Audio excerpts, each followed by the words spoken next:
नमस्कार, आप देखना शुरू कर चुके हैं एवीएन न्यूज और मेरा नाम है चंदन पटेल। अग्निपथ योजना भावी अग्निवीरों के लिए 10 जरूरी सवाल और उनके जवाब। सेना के तीनों अंगों में जवानों की भर्ती के लिए केंद्र सरकार ने अब से ठीक एक सप्ताह पहले यानी मंगलवार अग्निपथ योजना का ऐलान किया था।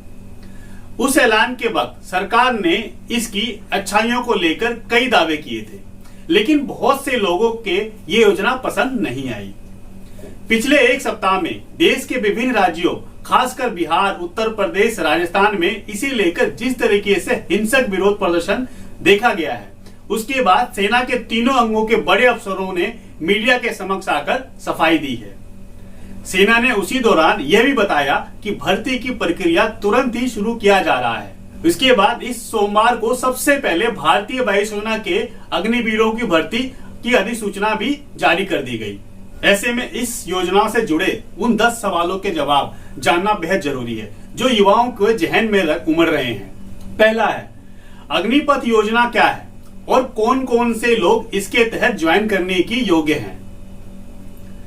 जवाब इसका यह है, अग्निपथ योजना भारतीय सेना के तीनों अंग थल सेना, वायुसेना और नौसेना के कर्मठ जवान, एयरमैन और नाविक के पदों पर भर्ती के लिए रक्षा मंत्रालय द्वारा लाई गई एक नई योजना है। एक बार भर्ती हो जाने के बाद उन्हें अग्निवीरों के रूप में जाना जाएगा और उनका कार्यकाल 4 वर्षों का होगा। अब इन पदों पर भर्ती के लिए चलने वाली दूसरी अन्य योजनाएं खत्म हो जाएंगी। यदि आप 17.5 साल से 21 साल के उम्र के बीच हैं, तो आप इस योजना के तहत भर्ती होने के लिए आवेदन दे सकते हैं। कोरोना काल में भर्ती प्रक्रिया के रुके रहने के चलते उपवाद के तौर पर केवल इस साल ही उम्र की अधिकतम सीमा में 2 सालों की छूट दी गई है। इसका मतलब है कि इस साल 23 साल तक की उम्र वाले कोई भी युवा भर्ती इस प्रक्रिया के लिए आवेदन कर सकता है।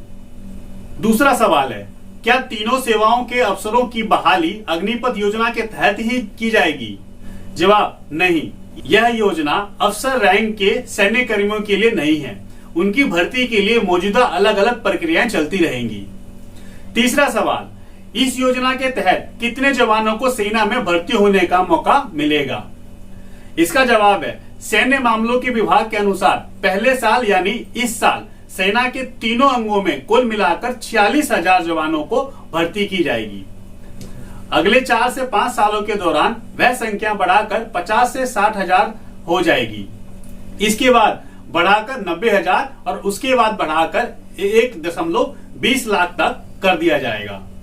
चौथा सवाल, अभी सेना के तीनों अंगों में कुल कितनी भर्तियां हैं और क्या इस योजना के इन सभी पदों को भर दिया जाएगा? जवाब यह है, दिसंबर 2021 तक जवान या अफसर रैंक से नीचे के कर्मियों को पीबीओआर के थल सेना में कुल 97,177, वायुसेना में 4,850 और नौसेना में कुल 11,166 पद खाली हैं।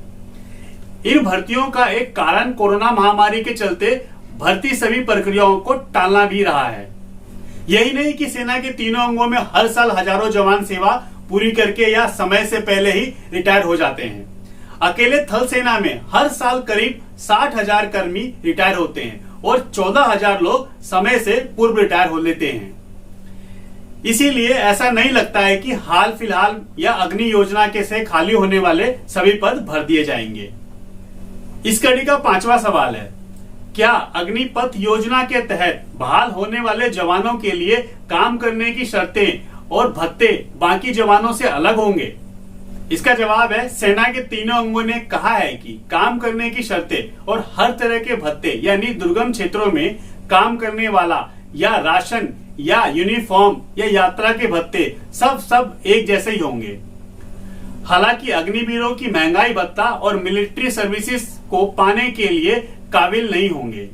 छठा सवाल, क्या 4 साल की सेवा करके सेना छोड़ने के बाद अग्निवीरों को किस तरीके से पेंशन, ग्रेजुटी का लाभ, कैंटीन सुविधा और स्वास्थ्य सुविधाएं पाने के हकदार होंगे जैसे कि अभी पूर्व सैनिक को मिलता है?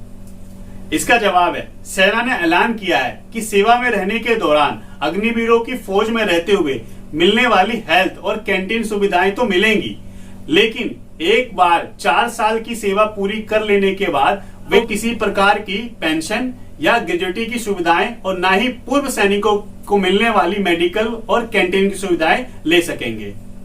अग्निवीरों को पूर्व सैनिक का दर्जा और अन्य सुविधाएं भी नहीं मिलेंगी। 7वां सवाल, अग्निवीरों का क्या प्रमोशन मिल पाएगा? जवाब, सेना में अग्निवीरों को अपने आप में एक अलग रैंक होगी। नियम बताते हैं कि 4 साल की सेवा पूरी करने के बाद कोई अग्निवीर सेना के किसी भी अंग में तभी नियमित हो पाएंगे जब वह जूनियर कमांडेंट या अफसर और इस जैसे पदों के रेगुलर नियमों द्वारा शासित हो पाएंगे। 8वां सवाल, अग्निवीर क्या अलग बैच पहनेंगे और उन्हें भी नियमित सुधारों की तरह सम्मान और पुरस्कार मिलता रहेगा या मिल सकेगा? जवाब, हाँ। नियमित जवानों को अलग से दिखने के लिए अग्निवीरों को अपनी वर्दी पर एक अलग बैच लगाएंगे या लगाए जाएंगे, लेकिन सेवा करते हुए उन्हें बाकी जवानों की तरह ही सम्मान और पुरस्कार मिल सकेगा। 9वां सवाल, क्या अग्निवीरों को बहुत कठोर जलवायु के जैसे क्षेत्रों में या जैसे सियाचिन या किसी पनडुब्बी में तैनात किया जा सकता है? हाँ, तीनों सेनाओं ने कहा है कि तैनाती और ट्रांसफर मामलों में कहीं कोई अंतर नहीं किया जाएगा। 10वां सवाल, विभिन्न मंत्रालय, राज्य सरकार या उद्योगपति हर रोज इस बारे में नए नए ऐलान कर रहे हैं। क्या इससे यह पता चलता है कि सरकार ने इस योजना को लेकर सही तरीके से प्लानिंग नहीं की है? इस योजना की आलोचना करते हुए कई जानकारों ने यही बात कही है कि हालांकि इसके बचाव में सरकार ने यहां तक कि कह दिया है कि एक बार जब रक्षा मंत्रालय ने इस योजना का ऐलान कर दिया है तब इसमें सहयोग करने का काम विभिन्न मंत्रालय, राज्य सरकारों का है। रक्षा मंत्रालय ने कहा है कि आने वाले वक्त में इस बारे में और ऐलान किया जाएगा।